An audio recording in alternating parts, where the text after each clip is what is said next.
Bonjour à tous, aujourd'hui on se retrouve dans une vidéo où je vous présente les 5 applications de rando que j'utilise pour prévoir mes sorties en nature. Je vous en présente juste 5 mais sachez qu'il en existe plein d'autres, je vous présente juste mes préférés. Bon, on commence tout de suite par une application qui me tient à cœur. Donc il faut savoir que c'est une application web, donc il n'existe pas de version application Android ou iOS. C'est en cours de développement, mais il s'agit de HelloWays. Sur HelloWays, vous avez un grand nombre d'itinéraires de randonnée et c'est surtout spécialisé dans la randonnée périurbaine, c'est-à-dire autour de Paris, Lyon, des grandes villes en fait.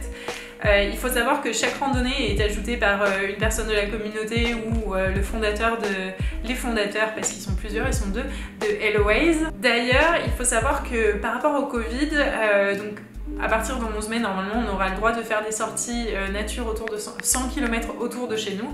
Et du coup, HelloWays a rajouté une petite mention dans la localisation et la carte où vous pouvez trouver toutes les randonnées, où vous pouvez cocher 100 km autour de chez vous. Donc ça, c'est un petit truc qu'on aime bien, quoi. Donc si vous souhaitez adhérer au club HelloWays qui vous donne accès à absolument toutes les randonnées et toutes les informations, les forums, etc., faire partie vraiment d'un club très privé, il s'agit d'un tarif à 39,90 € pour un an. Du coup c'est un tarif sur un mois qui est assez raisonnable.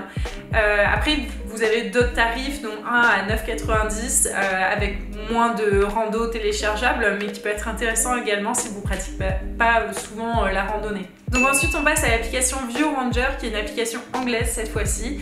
Moi c'est l'application que j'ai téléchargée sur mon téléphone et que j'utilise tout le temps pour enregistrer mes tracés lorsque je randonne. Et du coup ça me permet par la suite de retrouver mes tracés. Je la trouve assez précise et surtout bon il y a tous les dénivelés etc. Mais bon. Après, on peut aussi trouver des idées de rando, mais je trouve que le catalogue est peut-être moins perfectionné que d'autres applications. Maintenant, je vais vous parler d'une application qui est également un site web qui s'appelle VisioRando. Du coup, VisioRando, c'est le premier site web de randonnée que j'ai fréquenté pour trouver des randonnées autour de chez moi, dans un rayon pas très loin. Et surtout, il y a beaucoup d'itinéraires originaux qui sont proposés par des randonneurs lambda en fait. Et je trouve qu'à chaque fois la fiche rando est très détaillée, il y a toujours un max de photos, des commentaires des gens qui l'ont fait également.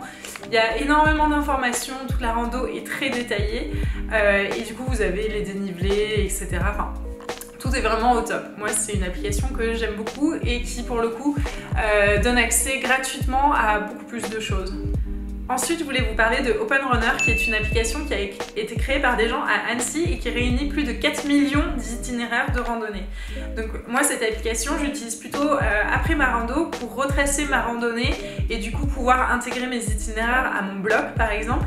Mais vous pouvez également chercher d'autres itinéraires et ça vous donnera aussi une estimation du temps, du dénivelé, etc.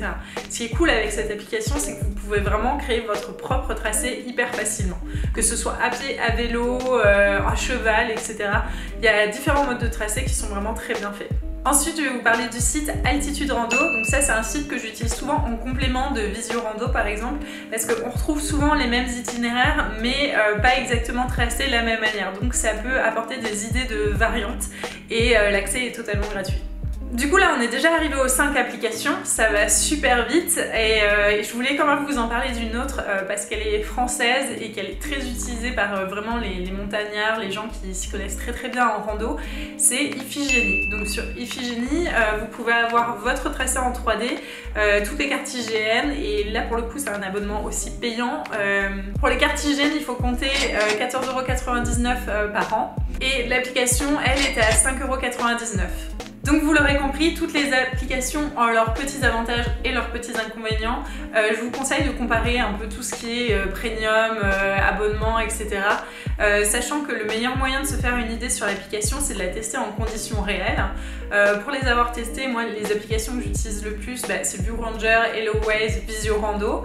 Après les autres, ça arrive en complément bien sûr. Et pour trouver une randonnée, il faut que vous fouillez dans toutes ces applications, que vous recoupiez un peu tous les itinéraires qui existent sur ces applications pour trouver l'itinéraire qui vous sied le mieux en fait. Il se peut que vous trouviez des randonnées qui vous inspirent, mais vous trouvez que la difficulté est trop élevée ou pas assez, et du coup sur d'autres applications vous trouvez d'autres itinéraires qui vous permettront de moduler l'intensité et du coup qu'elles vous correspondent mieux. En tout cas, je vous mets toutes les informations dans la barre d'infos, étant donné que c'est fait pour ça. Je vous mets tous les liens vers les sites internet et les applications dont je vous ai parlé dans cette vidéo. N'hésitez pas à me dire en commentaire lesquelles vous utilisez le plus, ou si vous en avez d'autres que vous aimez bien et que je n'ai pas évoquées. Évidemment, il en existe énormément, donc je ne pouvais pas toutes les évoquer. Je vous ai évoqué les principales et celles que j'utilise le plus. En tout cas, si vous avez aimé cette vidéo, n'hésitez pas à vous abonner à la chaîne et à mettre un pouce en l'air pour me signifier que vous avez aimé ce contenu. Et moi, je vous dis à bientôt sur la chaîne. Salut!